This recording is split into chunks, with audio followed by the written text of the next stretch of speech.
Hey friends, Sleepy here, and welcome to a brand new episode of my weekly playlist series. It's Friday, so you guys know what that means. It's time for me to share with you guys the games I have been playing during the week.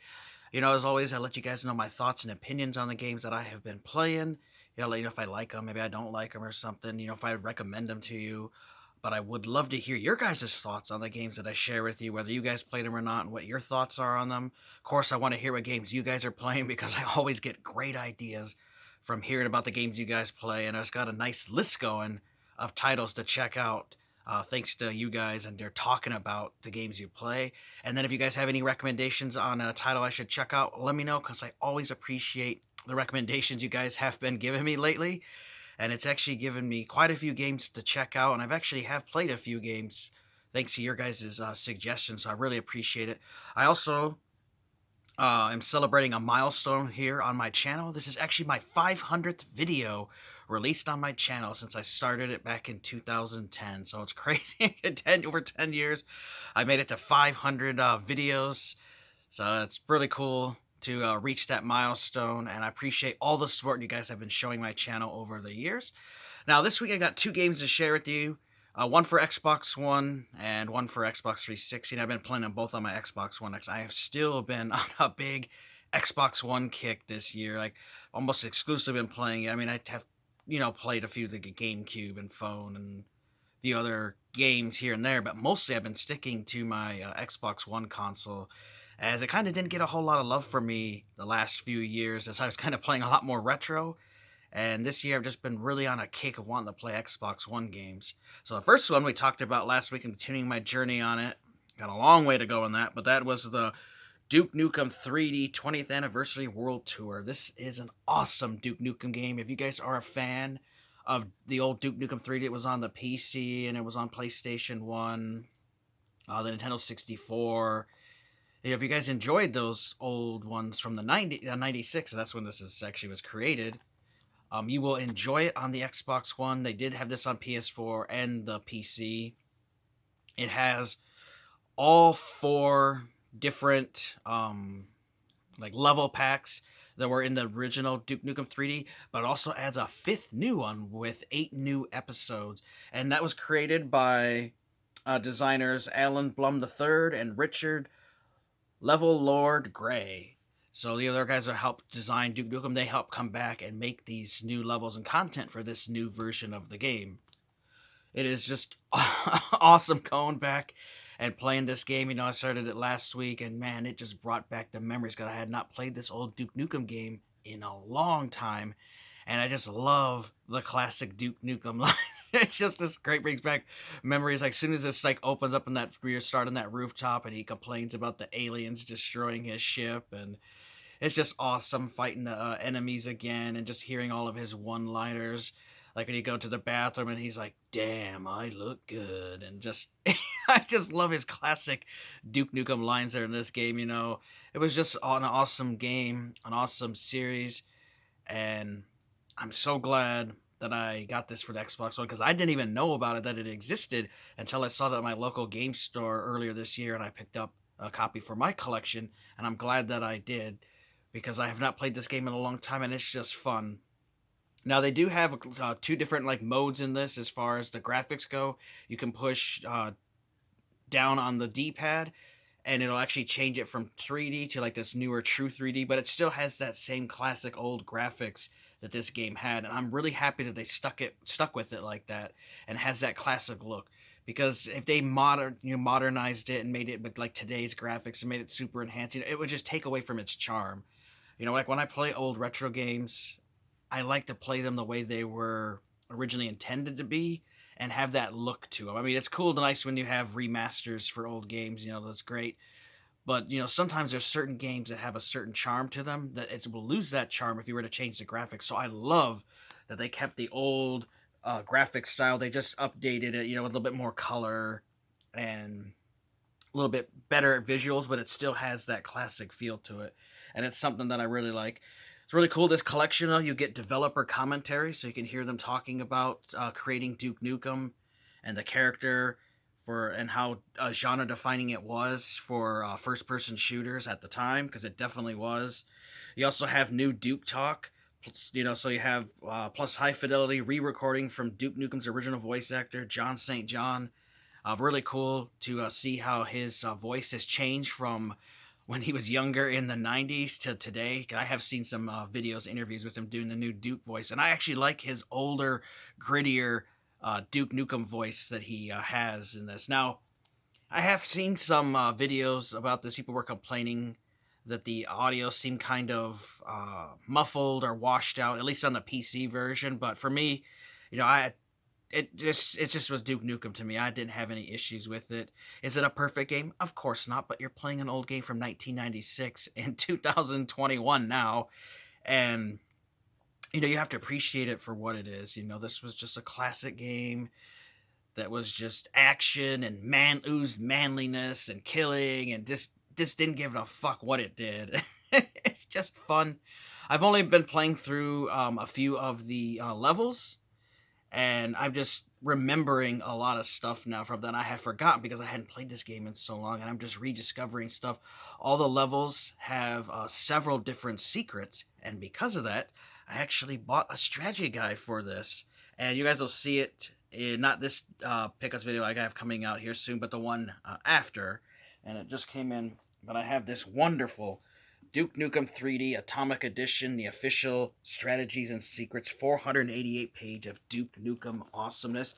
And this has maps and details of all the levels for the first 4. Obviously, it doesn't have the new episode 5 because that was made after this. This was that Atomic Edition they had on PlayStation 3, but they also originally released this on PC.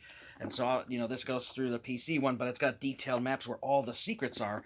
So this is going to come in very handy for me for those first 4 episodes with all the different levels to go through and find all the secrets, because I have forgotten so much about this game over the years, and there's a lot to discover, and I just really like this thing. This is a wonderful companion piece, and I got it for an amazing price too, because this is a fairly rare and uncommon guide to find these days, and it's in really good condition, and this is definitely going to help me locate all the secrets, because I'd like to go through and beat all the levels on my own.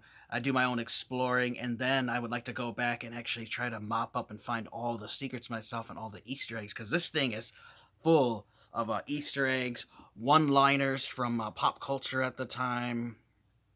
Like, I know that they got the I'm all out of bubblegum, and I kick ass and chew bubblegum thing. They got that from They Live movie that Roddy Piper was in, because his character said that. So there's all kinds of references to stuff in the game that you can find.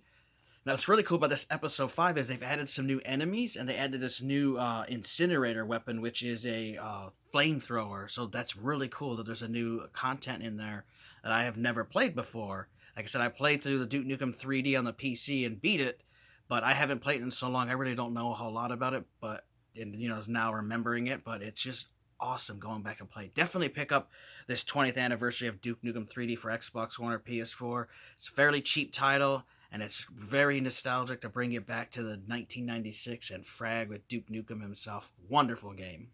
Now, the other one we got here is for Xbox 360, and I've been playing it on my Xbox One because I actually own the digital copy. They gave it away for free when I had my I still have it, but my Xbox Live Gold, they do the games with Gold month. Every month you get like 4 games now. And at one point, this one was given to me free, and I beat number 2, and now I started this one, which is Far Cry 3 Blood Dragon. I do want to start Far Cry 3, but I wanted to go back and play Blood Dragon because I had played it a long time ago and never beat it and didn't get that far in it. And so I decided, scrap that save and just start all over from the beginning. It is awesome. It stars Michael Biehn, one of my favorite actors. He played Kyle Reese in the Terminator movies. He also played Hicks in Aliens. And he just has a fantastic voice, and he just fits so well. And you can see him here on the screen. So he's the main character. And it's just awesome. His name is Rex. And he also has his buddy here, a Spider. And it's just great because it starts out with cinematics talking about what happened to the world, how it ends, and then they're talking about the blood dragons. And it's all done like in a comic book style, but with great voice acting. And it just oozes 80s manliness in this game. And there's all kinds of references to 80s iconic movies like the Terminator, Terminator 2. Aliens, Predator, even Teenage Mutant Ninja Turtles. There's a reference in this. There's Easter eggs all packed into this game, and it's just something that is amazing. Oh, God, it's something great. Oh, hold on a second, guys. I hear somebody knocking. Sorry about that, guys. There's a mailman again here dropping off something. So I was talking about Far Cry 3 Blood Dragon. Fantastic game in the Far Cry series. Like I said, it's talking about how it oozes 80s manliness, and it doesn't care if it offends you. I mean, it even had the two main characters where they their hands meet and they do that big grip, like that was in the opening Predator when Dutch and I can't remember what the other guy's name, when their arms meet and they do that, like that was in this. It just, the humor is crude and funny. It's great. Like sometimes you have a HUD that talks to you, and the main character Rex will like, God damn it, I know what I'm doing. I hate tutorials, and like the tutorials like plays on itself, and he's like, God damn it, I just want to go out and kill shit. I don't give a fuck. It's just awesome. Now it's a very short game too, because this was just an expansion to Far Cry 3 with the Far Cry 3 engine and weapons and stuff. So there's only like 7 main missions, but there are some side missions that you can actually do where you have hostage rescue. There's like 8 of those, and then there's these where you have to hunt certain wildlife. There's 8 of those, but there are also some collectibles to find, like old TVs, old VHS tapes, and some notes. And so I've been working on it this week, and I'm getting close to 7 hours in it to beating it, as I want to 100% it and unlock everything that's in the game, because I knew it's not one of these games that's going to take me 100 hours to play. And so it was something I wanted to check out and play, and it's really good and really fun. I definitely think you guys should check out Far Cry 3 Blood Dragon. It is just awesome. If you love the 80s and you love those 80s action movies and stuff, that's what this game does, and it just oozes out like manliness game. It's just awesome.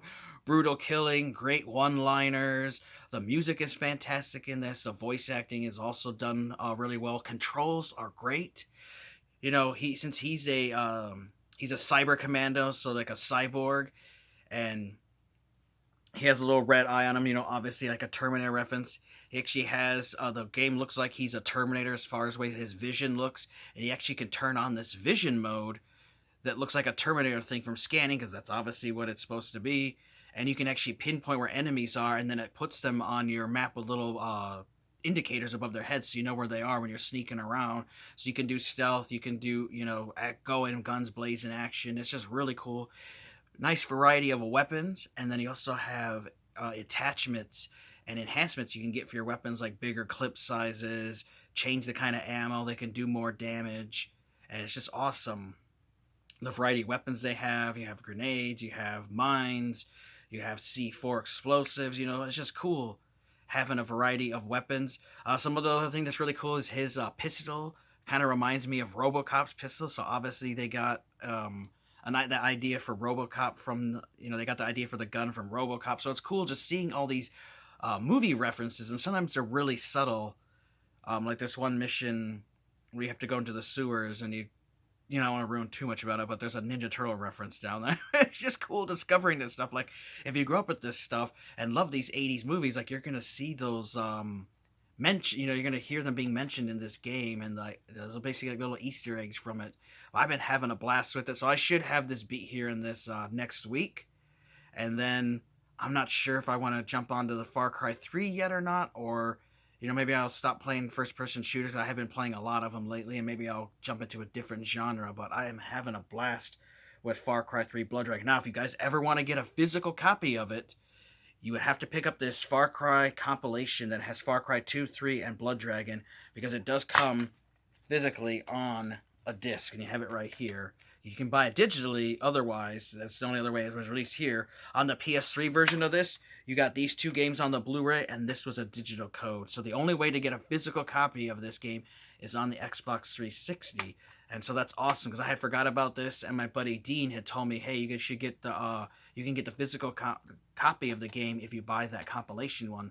So I was so glad that I was able to pick one up at my local game store and have it with me. Like I said, I've been playing on my Xbox One X, and it does enhance it, obviously, and it makes it look great. It's just fun. It oozes out 80s awesomeness. It brings back a lot of great memories, and I'm loving it, and I can't wait to beat it. I just wish it was a little bit longer.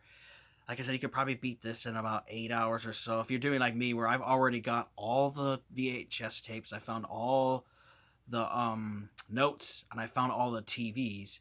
And one thing that's really cool too, I didn't mention, is that the map is broken up, and they have these different compounds with the enemies that you have to actually take over. And if you take over them, then the good guys, the scientists over the cyber commandos that you fight, the Omega Force, they take over that area, and it unlocks other missions and stuff for you to do. But then if you take over a certain amount of them, you actually unlock the ability in the shop to buy little maps that pinpoint on the map where all the collectibles are, and you can just highlight it, put a waypoint there, and then go find them. They're not like that hard to find, but it's just nice having that feature, and that's how I was able to get all the collectibles in this game. It's a wonderful companion piece to Far Cry 3. If you never played it, you definitely should check it out. Far Cry 3 Blood Dragon is awesome. Do our quick little recap. We talked about Duke Nukem 3D. This is the 20th Anniversary World Tour Edition that adds a brand new 5th episode with 8 new levels, and it's just packed full of Duke Nukem goodness. You get all of his classic one-liners, plus they have new one-liners they added to the game, which is great. You have the option to select any level at any time. You don't have to unlock them, and like you go through the first one. You could, hey, I want to go to the end of the game. You can go to the end game and beat it. Filled with all kinds of great references. It's got the new flamethrower weapon and some new enemies, and it is worth playing through. It says right here on the back, frag like it's 1996, and they aren't wrong. It's awesome. It just brings back the old 90s Duke Nukem greatness playing this, and you definitely should check it out. And then we also talked about Far Cry 3 Blood Dragon. Such a wonderful game. It's awesome. It's an 80s action flick basically in game form. Has Michael Biehn doing the voice acting. It's just awesome. All kinds of references to 80s movies like Terminator, Terminator 2, RoboCop, to Ninja Turtle, Predator. I mean, just all kinds of great references you'll see in there. The wonderful one-liners that are hilarious. The humor in the game is crude but fun. It's just an awesome game that you have to experience for yourself if you haven't. If you want to get it physically, you can get it on the 360, this compilation, or you can obviously buy a digital copy of it, which is easily available. It's probably a $10 game, 20 at most. So I wouldn't think it'd be that expensive these days, but definitely check it out. I'd like to know your guys' thoughts if you played the Duke Nukem 3D 20th Anniversary World Tour or Far Cry 3 Blood Dragon. They're both awesome games that I think you guys should check out and enjoy and play if you never have. Like I said, Far Cry 3 Blood Dragon is not a long game. You can beat it in like 8 hours or under if you were to do absolutely everything like I did. If you just went through the story, you could probably beat it in just a few hours. But it's just fun going around and discovering everything. Has great controls, and it's just really fun. So I'd like to know your guys' thoughts and opinions if you played these two. I also want to hear what games you guys have been playing, and if you have any recommendations on a game you think I should check out, let me know, as you guys always do recommend really fun titles. I want to thank you for watching. Take care. You guys have a great day, and Sleepy will see you next time.